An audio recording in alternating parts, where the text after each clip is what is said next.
Hello,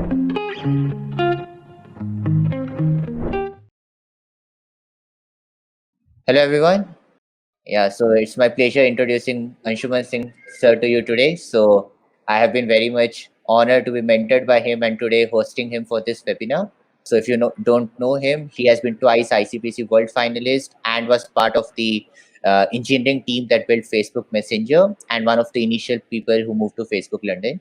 I think that most of you already know him and want to hear from him more than from me. So I will be handing over to him. Yeah. Hi guys, thank you so much for the introduction, Naman. Today I want to cover one thing, which is on how to be successful as a software developer. There's so many resources around that talk about how do you get really effective at data structures, algorithms, problem solving.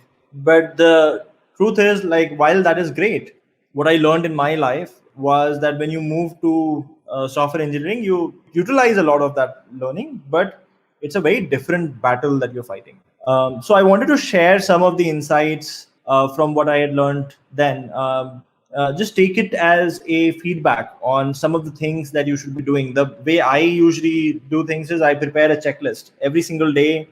When I'm ending my work, I just check whether I have done well on all of those checklists. So this is more of creating a checklist for all of you guys, and welcome any kind of feedback, anything that you guys might have seen in your career as well.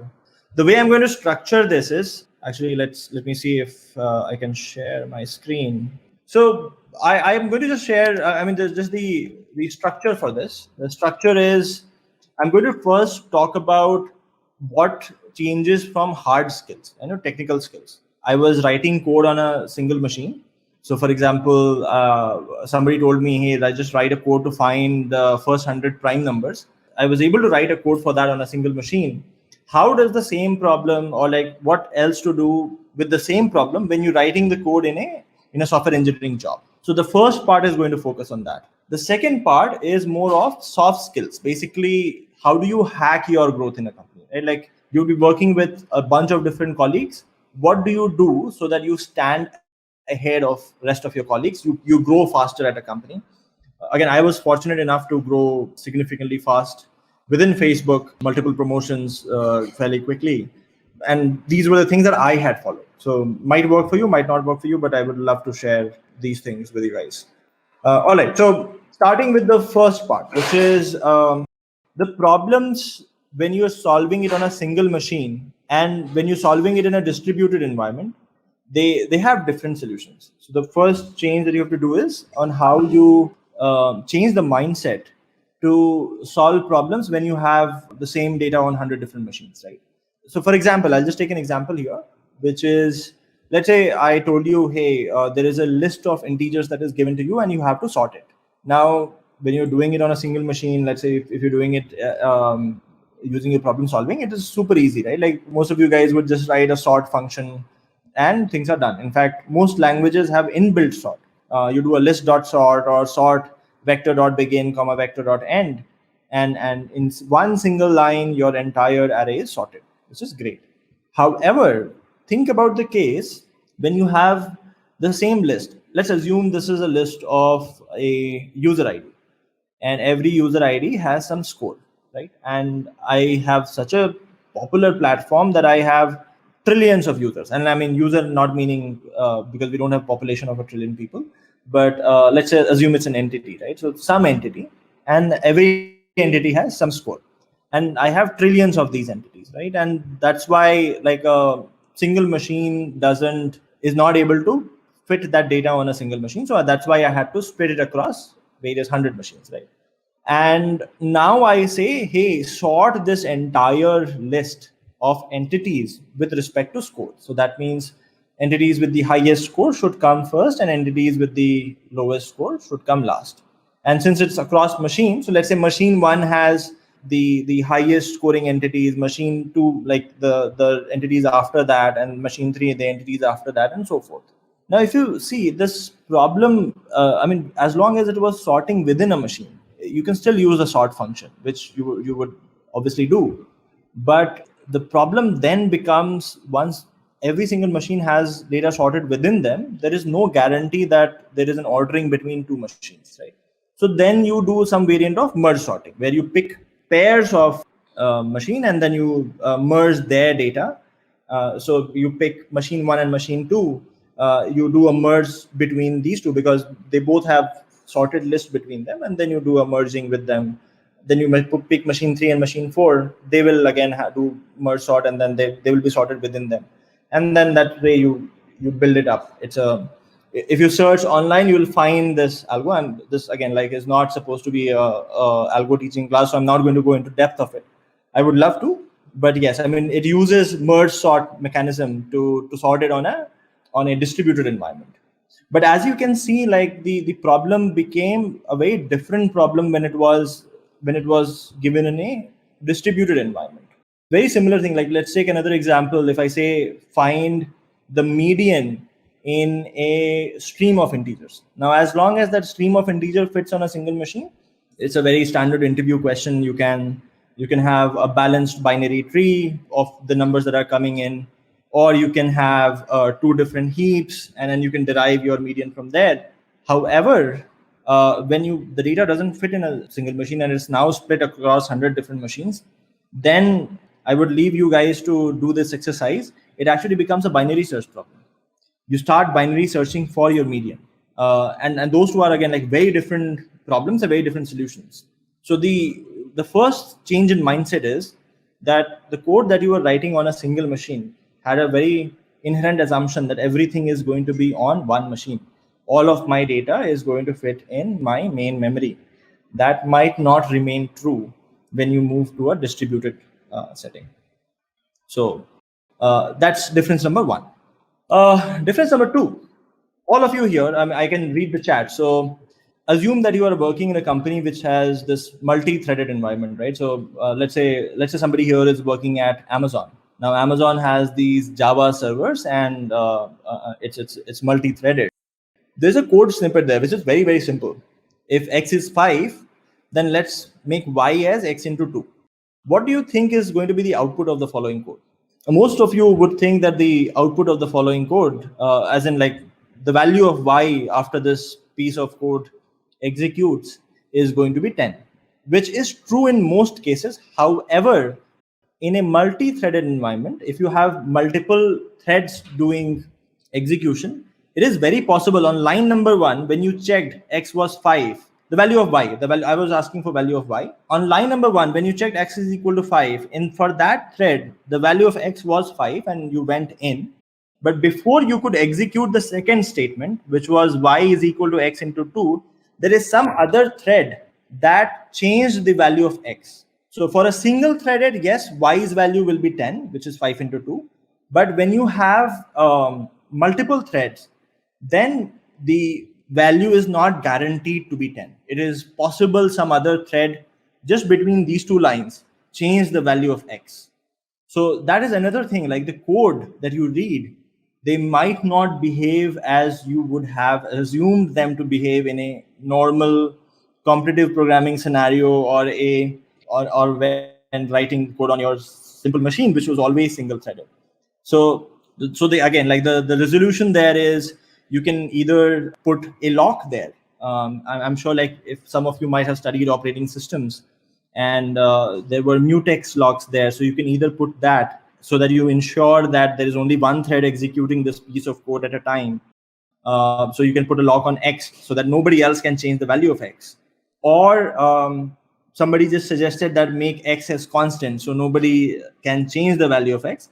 Well, actually, you can make x as constant only if that is allowed as part of the application, right? Like if your application, in your application, x was supposed to, let's say, denote the number of online users, then it cannot be constant by definition. It has to change as the number of online users change.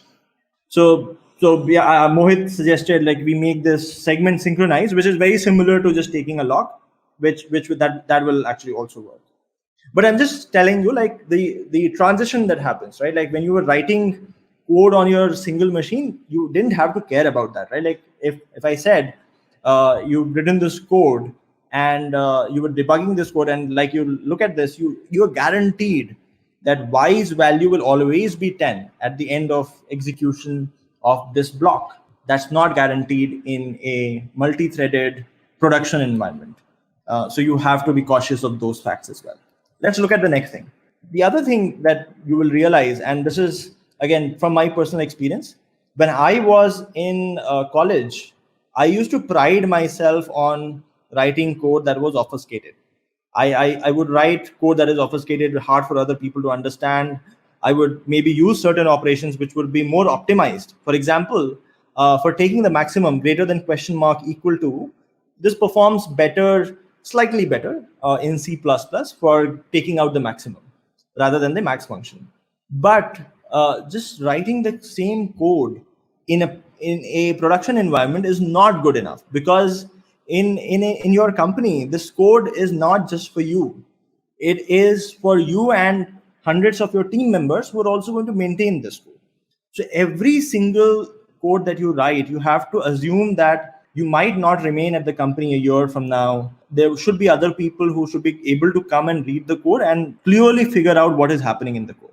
That means your variables need to have very descriptive numbers. And in fact, this is what Amazon also tests for in their interviews, because they want this to be sort of built into you. So they optimize for code readability, because they know that, like, if you have empathy, if you want the other teams to also succeed, you will make your code very readable. So your variable names need to be proper, which denote what they are supposed to do.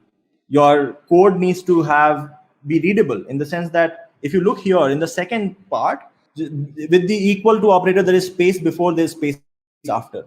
With less than operator, there is space before, space after, so that the other person can very easily understand what is the variable being compared and against what. Even the function name instead of f, which could be anything, now seems to be more descriptive. Instead of writing m greater than question mark equal to, now we are using the max operator. So you have to, as you move from a competitive programming environment into a production environment, you also have to write code that is actually readable, that people can understand quickly. That also means you have to document your code. I'll actually come to that right after this. There's another thing here, which is code duplication. Now, this is something which doesn't come very naturally to us, but I'll actually tell you what happens in actual scenarios. Let's say I had written these two functions. The first function is just checking whether a user has passed the course or not. And let's say hypothetically, a user passes the course if their score is more than 1,000, right? So what I did was I wrote some code to calculate their score, and then I checked if the total score is more than 1,000. Let's return true, otherwise return false. At the same time, let's say there was another piece of code somewhere that wanted to calculate user score. So I wrote another function which was find user score, which that did exactly this. So the exact same code has been replicated here, and I'm returning the total score here. Now, hypothetically, let's say I figured out that there was a bug in this code. Now I have to fix that bug at two different places.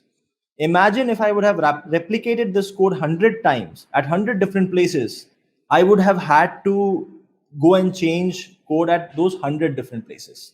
That means if let's say I want to just change this to say that total score now is not absolute, but it's relative. That means I would rank every user. The highest user gets 100. The second highest gets 99 or whatever, and then like so forth.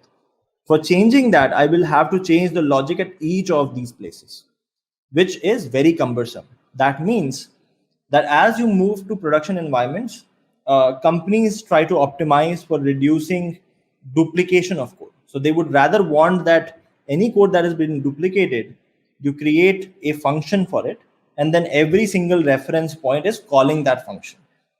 So then when you have to fix that code, you only change that function. So there's only one place where you're changing the code rather than 2 or 3 different places.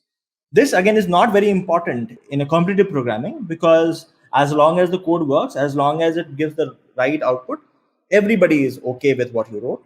But as you get into a job, this becomes important, and this is something you should keep in mind. Let's look at the next thing, which is what I was saying in just the slide previous to us, is like the code should be readable. At the same time, you should document your code. Now, this is the mistake that most top programmers make. They believe that documenting the code is a waste of time. Why should I be documenting my code? This is completely non-productive. It's not getting a new feature out. The truth is that you're writing code not just for now, unlike competitive programming or participating in contests or participating in a hacker rank test. You're writing code for the next 5-10 years. If let's say you go and work at Amazon, if you go and work at Microsoft, if you've written really beautiful code and your whatever you worked on is still functional, it will probably be there even 10 years from now, 20 years from now. And that is what you should try. I mean, your whatever code you write is your baby. It's your production, right? You would want that to be with people. Even 10 years from now, people should be able to say and see and say, for example, that this code was written by Archit or Bhupendra or Arshad or Aditi, right? And you should feel proud about that. So for that reason, it's very important that you document your code well. So even 10 years from now, if somebody comes and reads your code, and they will be able to understand the code fairly well, they look at the structure of your code and they say, person who wrote this code was really had cared about me, because they took this additional effort to help me understand what this code is doing. And that's when nobody changes your code. To succeed in a software engineering job, there are two things that happens, which is unlike what you do in college. Code reviews. Whatever code you write, nothing goes into production till somebody has reviewed your code. Somebody will review your code and leave you advices on what mistake you made. Make sure that every single code review that you get is a learning opportunity for you. Ask yourself the question, what did this code review teach me? And you should be willing to give it back as well, right? So become a master at code debugging. In fact, even today, if you're in college, look at code samples from different people, help them debug your code, because this will help you when you go and join a job. Code debugging is important. When you do code reviews, if you're not able to pick out on bugs by reading through the code, it is possible that a buggy code goes into production and it breaks your system. Let's say if you were building Messenger, it would be, and you were the owner for it, you would be really sad if somebody wrote a code and you were not able to figure out the bug there and it went into production and Messenger was down. So you would want to become a master at code debugging. All right, so let's go to the next part, which is now the other thing is, a lot of us judge each other by just the knowledge of data structures and algorithms. I remember, I mean, when we were in fourth year, people would compare each other on who knew how much on data structure and algorithm, or how much research somebody was doing. I mean, those were the two parameters on how we would compare each other. The truth is that while data structures is really good to help you be effective at your job, it is not enough. It is not enough at all. And one of the couple of examples I gave, right? Like one was a multi-threading environment, one was this distributed environment. Then there are other aspects. Like, for example, there is high-level design. And I'll give you an example for that. So let's say somebody told you that build a system which can shorten my URL, which is what you call as tiny URL, right? Like I have this big link. Can somebody shorten it and give it to me so that I can share it at different places? And when people click on that link, then they get redirected to the right big URL.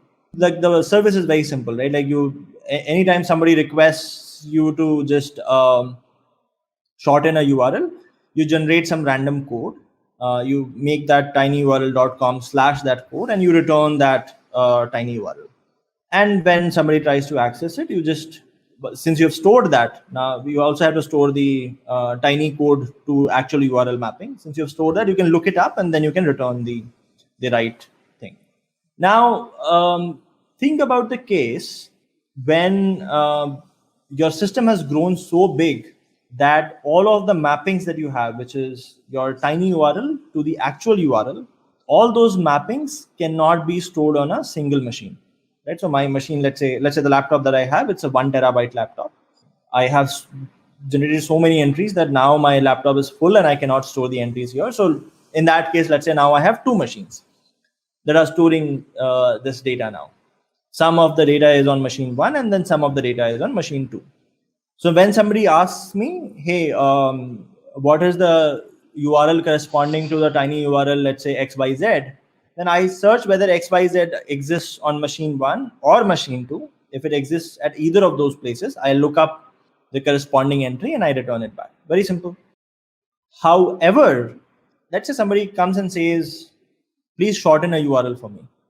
Now, when I shorten the URL, let's say the code that I generate was ABC.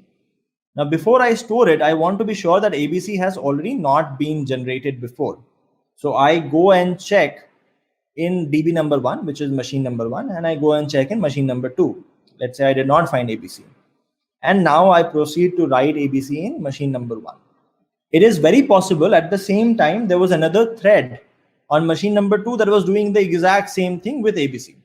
So it also checked machine 1 and machine 2, and it found that there was no ABC in machine 1 or machine 2. And as a corner case, both machines have now an entry for ABC. That becomes a problem, because when somebody comes and now asks you for what is the corresponding URL for tinyurl.com/ABC, now you have two conflicting entries. There's one entry on machine 1, and now there is another entry on machine 2. That means there is a consistency problem. So these kind of problems arise when you are working across different kinds of systems. Again, I know I would have loved to go into depth of this case study, but again, this is not really a study on high-level design, so I can't go into depth. But all of this comes as part of system design or high-level design, right? Like you're trying to design systems, design components, so that your system is foolproof against any kind of consistency issues or availability issues. You do it when you're designing large-scale systems. Very similarly, there is a area of study which is called low-level design. This is that once you have figured out your components from high-level design, how do you structure your code so that it is, when you have to add a new feature or when you have to add a new object or a new actor, for example, let's say take Amazon, right? Amazon might have a tons of feature today. When they have to add a new feature, how should you design your code so that the additional amount of work to add a new feature is as less as possible?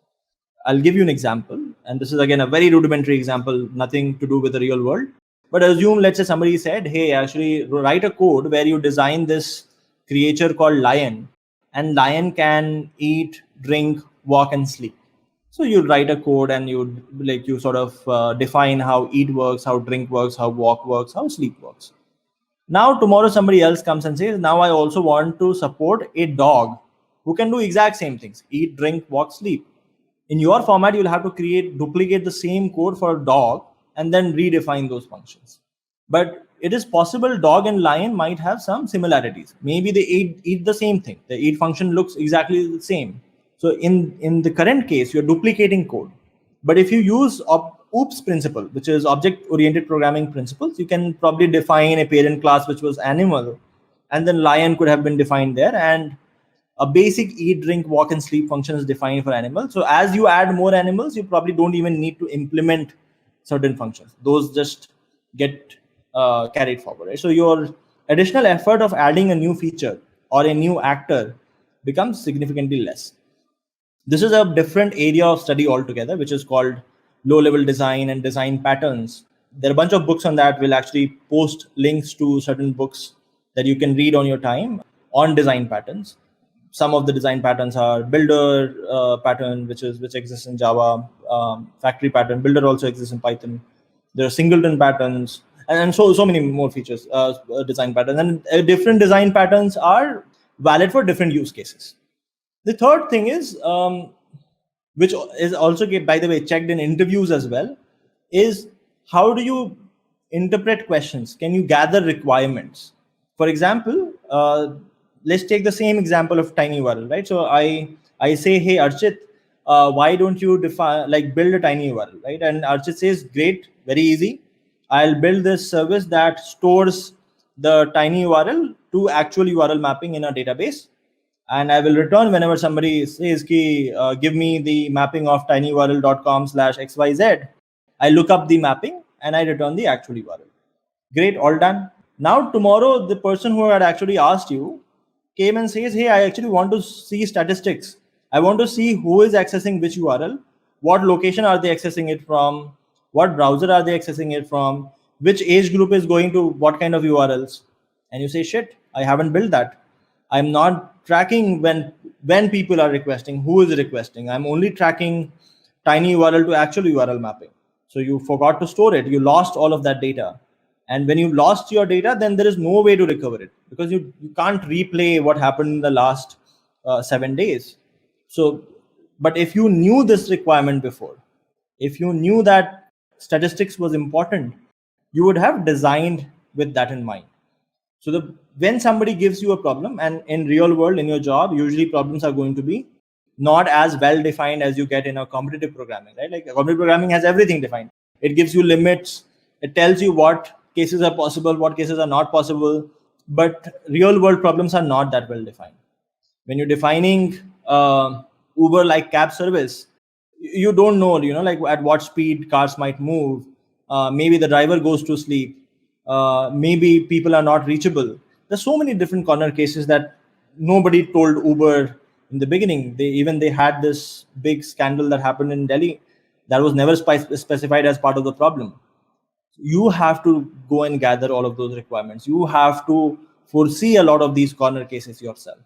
That is what would make you more effective as a software developer, right? Never jump to solutions. The first part is gather requirements, understand what the end user might want.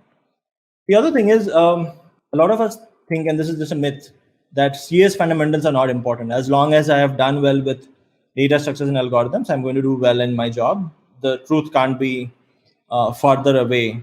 All of what you learn in as CS fundamentals in operating systems, networking, databases, everything gets applied. If you do not understand databases well, then you'll not be able to create the right indices.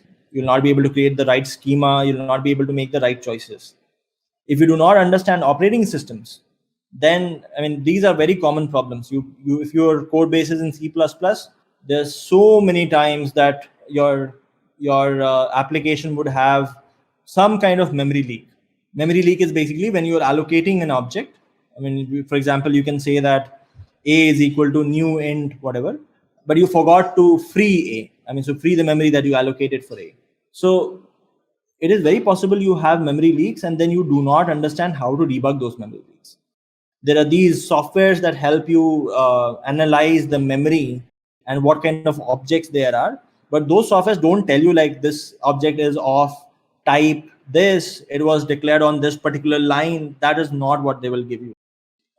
You will have to understand how memory is managed, how paging is done, to be able to make sense of that information. Java, for example, has garbage collection, right? So Java doesn't care about memory leaks. Java says, hey, actually, I'll maintain references to objects that you create.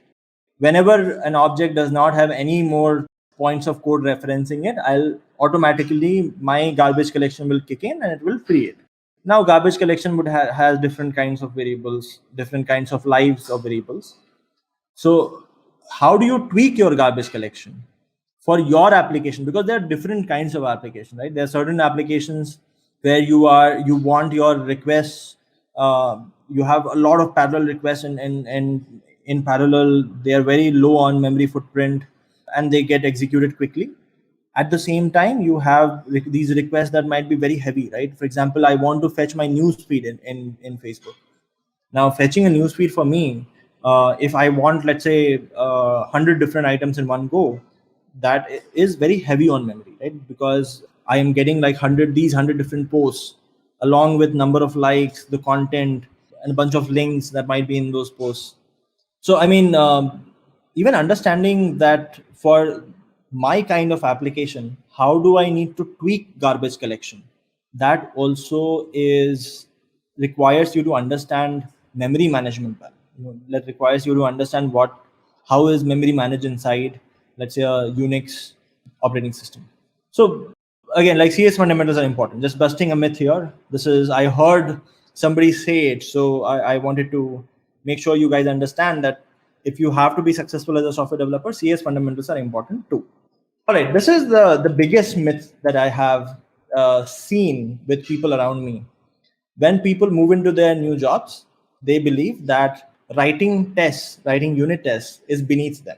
It is somebody else's job. Somebody else should come and do it. It doesn't help me build a new feature. I should just be writing code, building a new feature. Why should I go and write tests?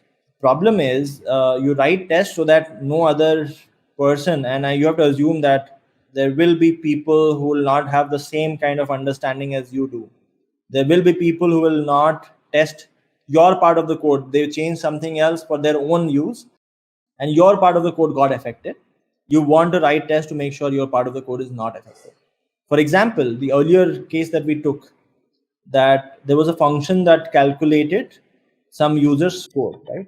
And let's say for my part of the code, I wanted that the scoring function gets changed a little bit. So I make some tweaks there. But that function could have been called from 99 other places as well. There is no way to guarantee that those 99 other places are not affected and something doesn't break. So you write tests. If you were one of the persons using it from one of those places, you write unit tests so that when this guy changes this function, your unit test immediately starts failing. And somebody comes and tells this guy, hey, dude, what did you do with the code? This unit test is failing. You should go and fix it. So the writing the test helps you with the initial parameter, which I told you, which was make sure your code is written to survive for the next 10 years. Even in 10 years, there are people looking at your code and admiring what you did. If you write tests, that is going to happen. If you do not write tests, then somebody or the other is going to come and break your code, and then somebody or the other is going to come and change your code. So your code will not survive 10 years. All right, so we're done with the hard skills part. I'm going to finish this part quickly, and then I'm going to take questions from all of you guys. Just please take notes about what we are discussing today, and then I'll take questions. Now, software aspects. This is more of how do you hack growth within a company. The most common mistake I see people doing is that they believe that their manager is somehow always judging them, and that is why they don't open up to their manager, and they crib कि my manager, यार मेरा manager ऐसा है, promotion नहीं दे रहा है, यार मेरा promotion हो नहीं पा रहा है, I don't know what is going wrong. Just translating it in English, I mean, they crib that the manager is at fault for not promoting me. My manager hasn't been helping, or like I'm not being promoted. I'm extremely unhappy about that, right? You need to make sure you're talking to your manager very clearly. In fact, the conversation that I used to have with my manager was, look, I want to get promoted as soon as possible. Tell me, what do you expect me to do to be promoted? And the answer there was, in Facebook, there were levels defined. And the answer there was, as long as you're doing what is the duty of the level above me, if I am already doing that, then I can be promoted. So the manager would very clearly outline for me, look, here is what you should be doing if you want to be promoted. Again, I'll give you my personal example. So the first promotion, I joined, and I had asked very similar question on the second day of my joining my team. And my manager told me, look, here is, I've seen you in the first 2 days, you've been writing code for this particular component. If you start owning this component end to end in the next 6 months, I'll get you promoted. So then I knew what I had to do. My manager was my friend, and he was helping me and sort of helping me draw a path to how do I get promoted. You guys should do something very similar, because your manager's job description is to help you grow. The job of an engineering manager is to help their reportees grow, to help them perform better. The manager is there to help you. They're not there to always judge you and stop your movement upwards. So that's the first thing. Second thing is, the second mistake I see people doing is they demand ownership. They say, I want to work on this component. Please ask the other guy to not work on it. I'll do it, and I'll own it, right? For example, let's say there is a service within Interview Bit, which is, let's say, takes care of engagement. Maybe let me take a different example. Let's say there's a part of the Interview Bit that takes care of how mentors function, how the sessions are done, right?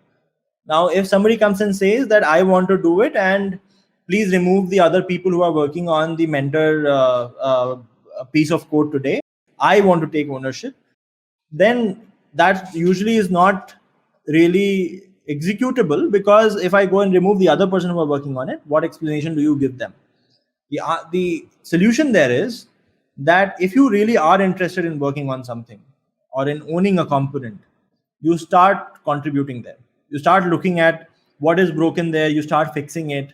Over a period of time, you would have made so many changes to the component, which are again like on the positive side, that people would automatically start seeing you as the owner of the component. They know that nobody knows that component better than you do. And then you automatically become the owner. You don't need to ask anybody.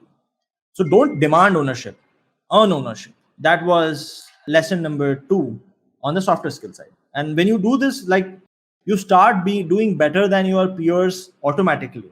You don't really have to go and demand things from people and or start a fight because you were unhappy on something.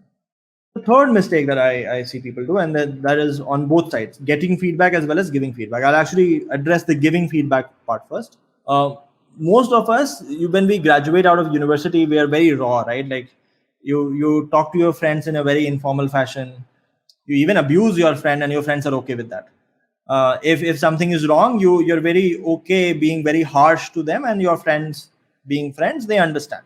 However, that doesn't work in an office like scenario. Look, I mean, you might go and join a company. There might be 10 other people that you don't know of who might have joined along with you. And there might be people who are senior to you as well, right?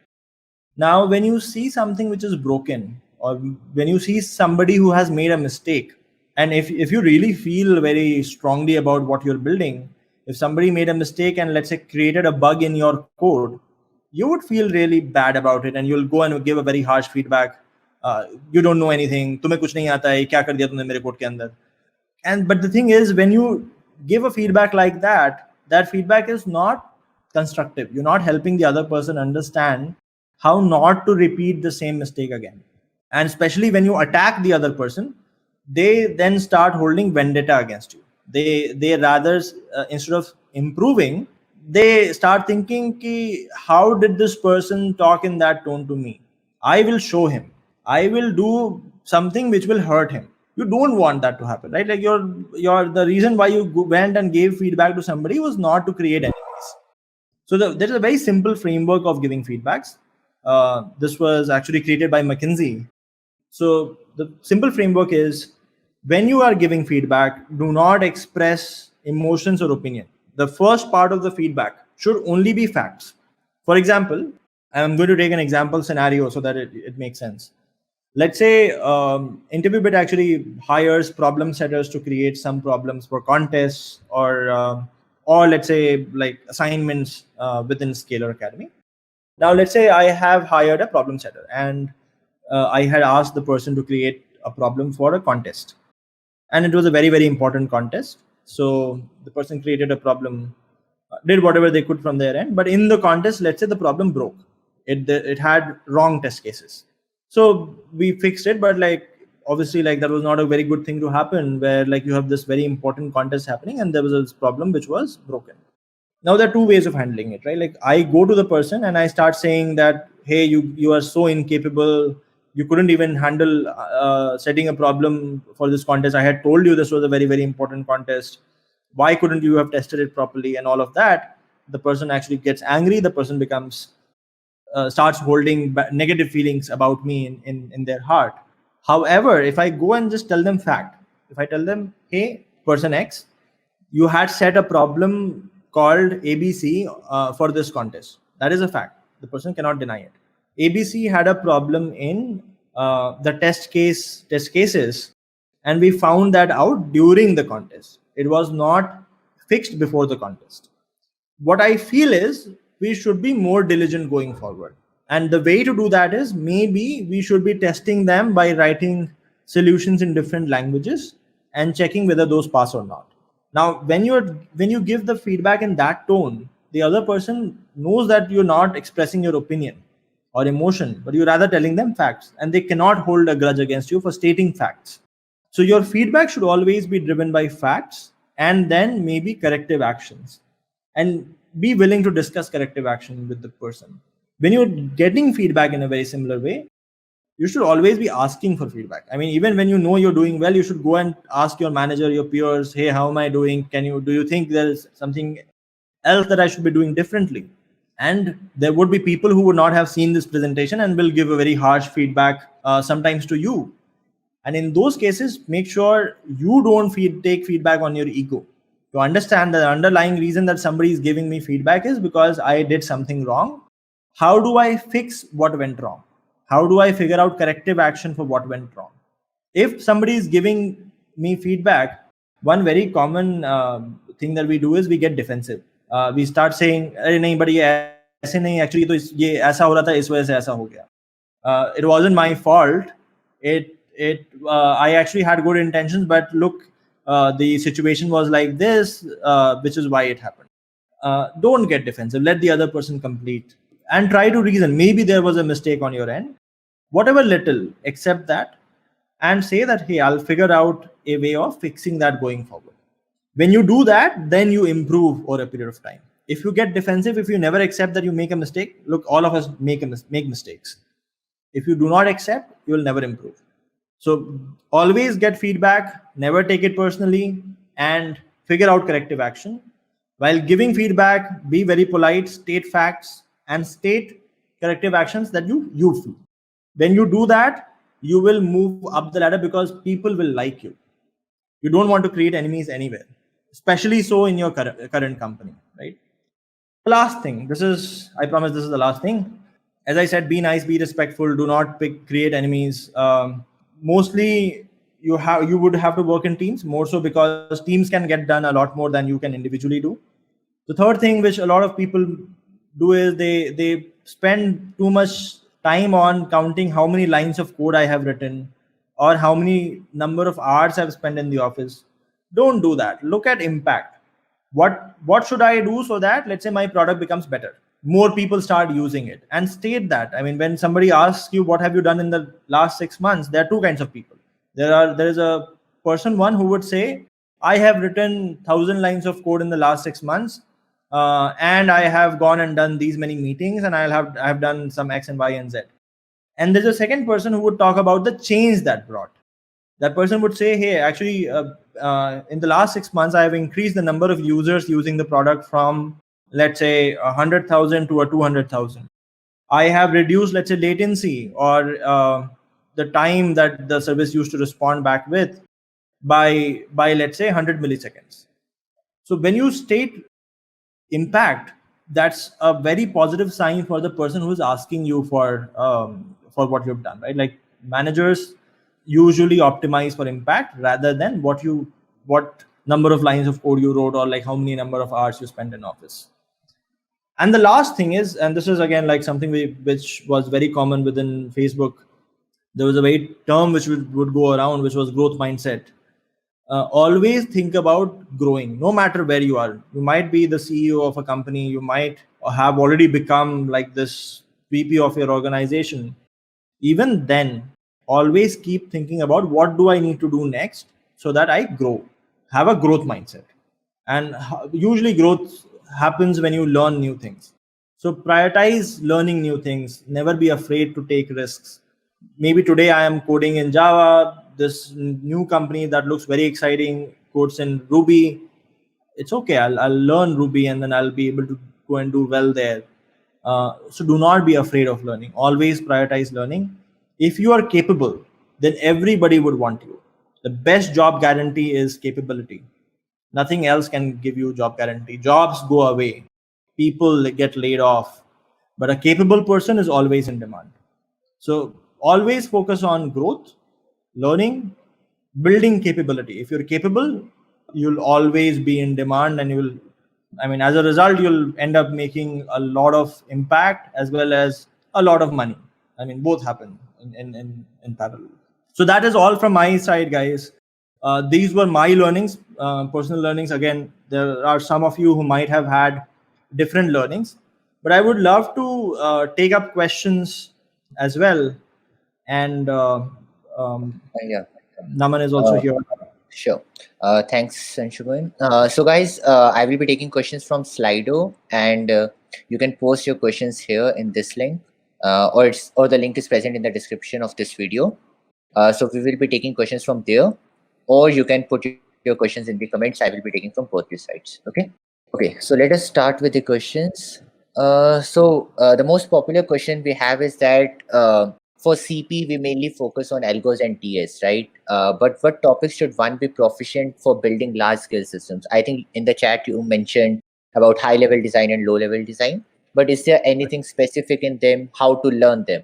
And also, I mean, like an extension to this question is a question from a person who is not from a CS background. So, as you mentioned, that CS fundamentals are important, and the high level and scalability things are important. So, how can he learn those things? Right. So usually, like, there are people who learn in two different sets, and like there's some people who find it easy to learn on their own, like being very motivated all throughout. For them, I mean, if you want to learn, let's say, high level design, there are a bunch of resources on the internet. There are some very good books. We'll post links and resources just after this session is over, where we would give you links to some of these resources. In general, like, there's a blog called highscalability.com, which discusses the architecture of different websites, how have different companies scaled.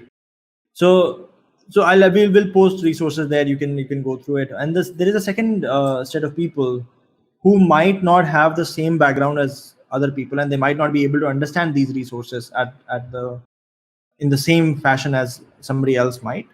There are a bunch of courses that are there all around. I mean, there are some paid resources. For example, educative.io has some good content on high level design. Scalar Academy at the same time does very formal a course with proper teaching material on both HLD and LLD. So you can join Scalar Academy. That also will help you. At the same time, like, when it comes to CS fundamentals, now people who come from CS background, who have spent time in colleges, they have gone through formal coursework of doing that. Even if you're not, that doesn't put you at a disadvantage. There are still ways of learning it. And to be honest, like, you don't need to go and read the entire book for operating systems. There are certain things that get used more often than not. Anyway, so when it comes to learning CS fundamentals as well, again, like, Scalar Academy addresses that piece as well. But if you're again interested in learning on your own, we'll post some resources for CS fundamentals, HLD, LLD. These are free resources on the internet. You can go and read up there. If you're able to understand and go through all of it on your own, it would suffice. If you struggle consuming the content, then you should look at certain courses, paid courses that are there, which have live learning and which have mentors who can answer your doubts, which will help you understand these guys. Sure. So the next question is, during the session you had discussed that how building systems is different from competitive programming. But if we have to talk about some skills from competitive programming that helped you at Facebook, were there any skills from competitive programming that helped you there, and what were they?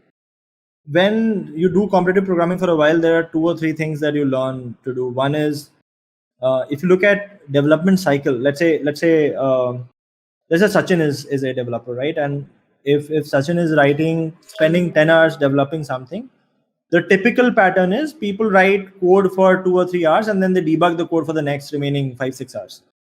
Majority of the time is spent on debugging. So if you've done competitive programming, if you keep writing code very often, I mean, you do well in competitive programming if you make less bugs. Like, you're able to get your code right in one go. I mean, your code compiles, runs just in one single go. So one thing which you get really good at is writing bug-free code. So your efficiency as a programmer goes up, because you've written these complex codes and which have run in the first go, right? So one is writing flawless bug-free code, saving you time on debugging. Two is that when you're working with a very large system which has a large code base, the one skill that you really need is that you go through the code once and you're able to understand what is happening in the code. And then, like, again, the more coding and the reading through other people's code you have done, the more skill you develop. So that also helps. That being said, most of the principles that you learn in DS Algo, for example, like, we would solve a lot of problem on network flow, max flow. All of these were not utilized in the dev work. But like the process to get there, the process to understand all of these principles, they help because it got me to a position where I could write bug free code. I could understand code quickly because I had just seen so much obfuscated code in the past. Sure. So there is a question that how to deal with repetitive or the work which we don't like in project. I think you were fortunate enough to work on projects that were making an impact and probably you liked it, but many people are not at that situation. So how can they deal with that and learn alongside it?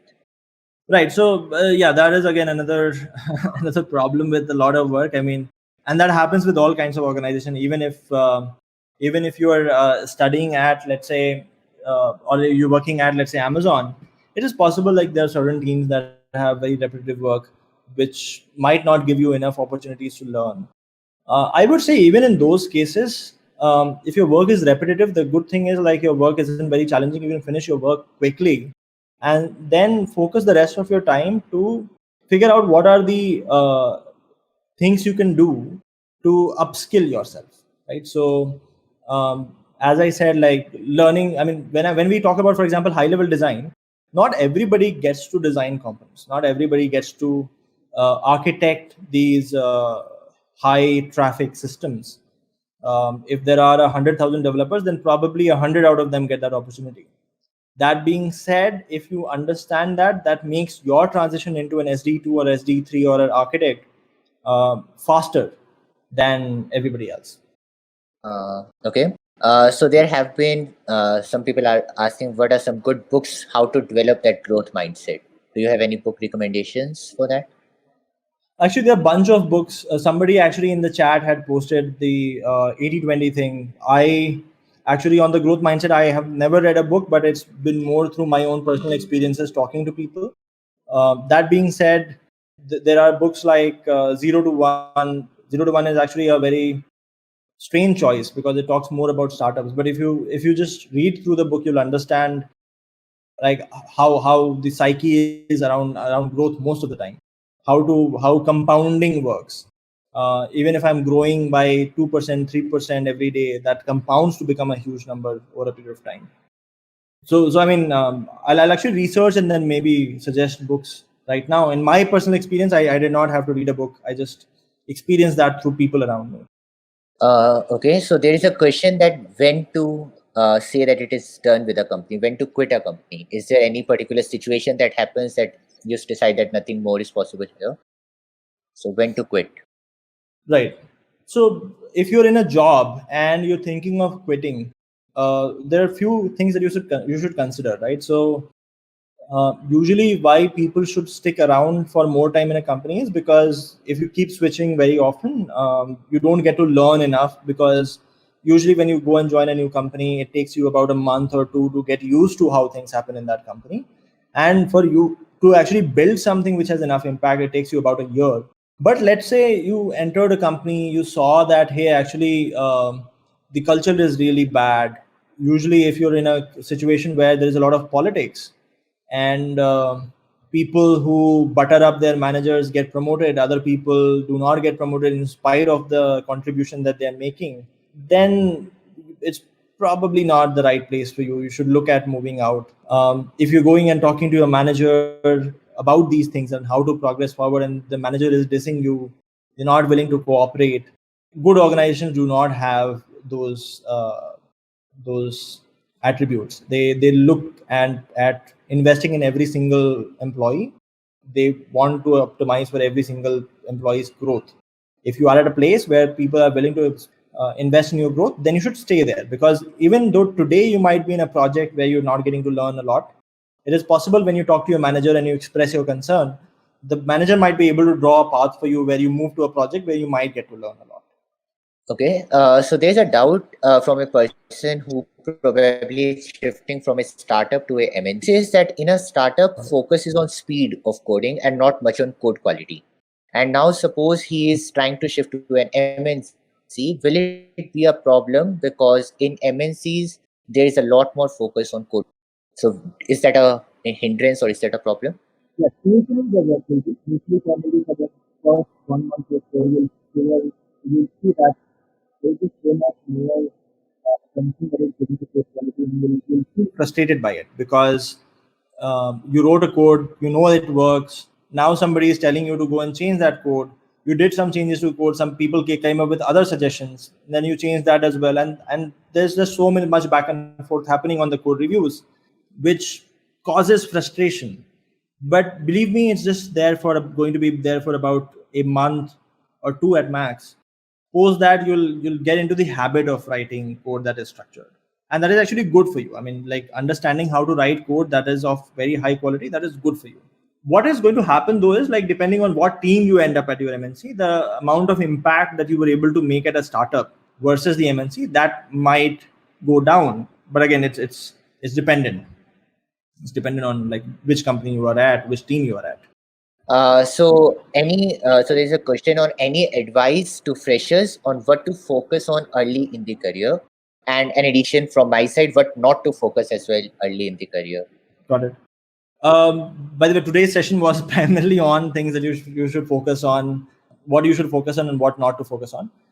For example, bad thing to focus on is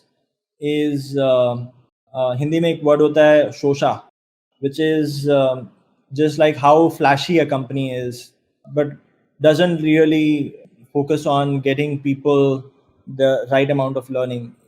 For a fresher, I mean, I would always say you should optimize on learning. Maybe you join a company and you figure out that the company is not helping me learn a lot. So then you talk to people around you, figure out a path on how do you get to the learning path. But the first 2 or 3 years of your career, the first 2 or 3 years when you join a job, they are formative years. That's when you are experiencing software development in a real life production environment for the first time. And that's when you start forming opinions. That's when you start, I mean, imagine you're a baby and then, like, you're learning how to walk, how to run, how to stand. You want that the people who are teaching you those things are the best people, and the company where you're getting to learn all of this is best, and you're learning the right things, right? Like, you're optimizing for learning. A lot of times what happens is you go into a safe company, but in the first 3 years you don't end up learning enough, and then you see that there is a batchmate of yours who also has 3 years of experience, but that guy actually knows a lot more than I do, and then that's not a great state to be in. Sure. So the next question is, what were the most challenging situations or tasks that you faced and were able to resolve in your professional life at Facebook or interview bit? At interview bit, it was actually just dealing with people internally as well as externally. I mean, all of what I'm able to tell you today is my learning from the past, and I wish somebody had told me all of this before.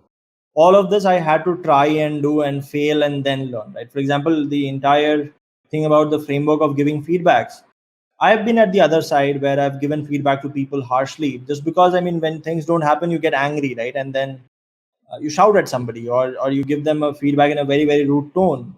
And then you realize after introspecting that maybe was not the right way of giving feedback. How do you handle, I mean, machines are easy to handle, humans are not. Humans have emotions, humans have aspirations. So managing people, that was one thing which was extremely challenging for me. Two was, in general, even the growth mindset that people talk about. I remember there was a phase of 6 months even within Facebook when I couldn't focus on the right things. I would be focused on short-term things. For example, let's say I am leading the reliability and latency team for Messenger. So there were occasions when I was focusing on slightly short-term benefits, and I would just over-optimize for that. I would spend a lot more time that was required, versus not focusing on something which maybe required a month to do, but would have much bigger impact. Maybe it would have reduced the error rate to 1/10 of what it was. So prioritizing the right thing is something, again, which it took me time to learn. Slowly, I developed that. I remember an incident actually from my college days, from the competitive days, and I was reading through some of the messages, so I was able to see what changes have come. So in my competitive programming days, there was this coder called Triple M, who was a very, very helpful coder. That person would actually help out everybody who would approach them. I remember when I was just getting started. I just, like some of the other coders, had reached out to him for help and figuring out why my code was not working. And Triple M was again very busy man, so he did not reply. After a while, I again followed up. The person replied saying that he doesn't have time, and I wrote a very harsh and rude message to the person. It's now that I realize that maybe I mean, there is a better way of handling people. There's a better way of giving feedback. There's a better way of managing expectations. I mean, person was doing me a favor. Why should I be rude or harsh to the person? So these are things that you learn with time. My major learnings is handling people and prioritizing the right things, long term things other than short term things. So a question is, what is the benefit of staying in a company for long period, even when you are not getting much hikes? Are there any benefits to stay? And what are the disadvantages of switching companies often? If you switch companies often, then you usually, like, let's say if somebody comes and interviews at interview bit, I ask them what is the impact that they have made in the previous organizations. The If you switch too often, you'll never have a good answer to that question, because you haven't stayed at a company long enough to change a lot of things.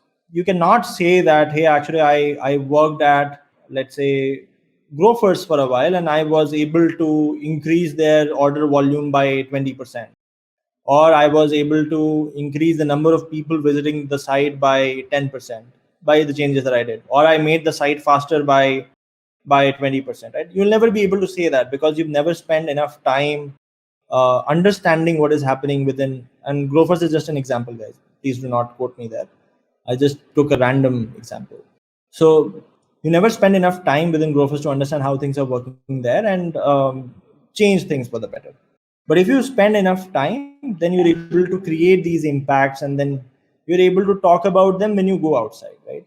It is okay if you're not getting hike initially, but if you know a lot more than somebody else who might be at a higher salary, then salaries would auto adjust themselves. As I said, like, capability is the best job guarantee. Your current position is not. There are CEOs that keep getting fired here and there. There are CTOs that keep getting fired here and there. If they know the right things, if they are actually the best capable people out there, then they get rehired. Otherwise, they go out of job. You don't want to be the person who goes out of job. So a question is, how often should you ask feedback from your managers? Is there, I mean, like, whenever you want or anything like that? So I usually had the framework of I had set a one-on-one with my manager to happen, a formal one-on-one every 2 weeks. So every 2 weeks, I had reserved this 30-minute slot on my manager's calendar, where I would make sure that I talk to my manager for 30 minutes. And the theme of that was, talk to me about things that I'm doing well, talk to me about things where I need improvement. And again, like, re-stressing on the fact, look, I want to move to the next level. What should I be doing? What am I doing wrong? What am I doing right? Tell me, what else should I be doing? So the whole reason why you want to do this is because you never want last minute surprises. You might believe that I am performing really well. You do not want that at the end of the year or in 6 months, whatever is the frequency of review, your manager comes and says, hey, actually you were a bad performer. You don't want that happening. You want your reviews to be as surpriseless as possible. Whatever the review, you knew it was coming, because you've been talking about that for the last, I mean, every 2 weeks anyhow. Okay, so let us take the last question for the day before we end. So do you suggest a depth first methodology to learn, basically go into depth of each topic, system design, a programming language, even data structures and algorithms, or a breadth first approach is better? I mean, like, have a high level overview of multiple topics, but being master of none. What do you? Actually, there are both kinds of engineers, and both end up doing well. There are people who specialize in something, in the sense that there are some people who become, let's say, a data engineer, or a systems engineer, or, if, well, even within front end engineer, like, specific on a certain tech stack. And at the same time, there are engineers who you would call as generalist. Both are in demand. Both are good positions to be in. But do whatever you're doing, either depth first search or breadth first search, really well. I mean, it's don't go half-hearted at any of those. Even within breadth first search, there's one caveat: make sure you know enough. Do not. I mean, there's a phrase in general when explaining things, which is called hand waving. Hand waving means that you know of certain terms, certain fancy terms, and whenever somebody asks you a question, you use those fancy terms to explain without really understanding what is happening beneath. So if you know less, that is okay, but whatever you know, you should have very solid knowledge on it. Always question what is happening, and never have superficial knowledge where you're just hand waving. Even within breakfast, you need to manage that too. So both approaches are fine as long as you're not doing hand waving in any of those approaches. Sure. Thanks a lot for taking out your time today. I know it's a weekend and still you took a time. Thanks a lot. So thank you guys for listening to us. We will be posting the books and the other resources in the comments soon. And yeah, have a good night and enjoy. Bye bye. Good night. Thank you so Sure. much. Thank you so much, guys, for being patient with me and bearing with me through this session. Definitely, advices that you gave today would definitely help me in my career as well, and hopefully to the listeners who all saw this video. Thanks again.